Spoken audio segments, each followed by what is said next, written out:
फाल्गुन महिन्यात वद्य तृतीयेला शिशिर ऋतूत हस्त नक्षत्रावर सिंह लग्नावर शुक्रवारी सूर्यास्तानंतर पूर्ण अंधार पडल्यावर शुभक्षणी अखिल पृथ्वीच्या साम्राज्याचे वैभव व्यक्त करणारे 5 ग्रह अनुकूल असताना जिजाबाई साहेब आईसाहेबांच्या उदरी शिवनेरी किल्ल्यावर पुत्र जन्माला आला. दिनांक 19 फेब्रुवारी शुक्रवार 1630.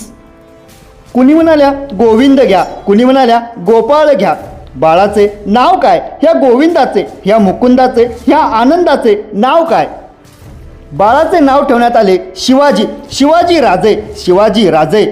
बाळाचा जन्म शिवनेरी किल्ल्यावर झाला म्हणूनच बाळाचे नाव ठेवले शिवाजी.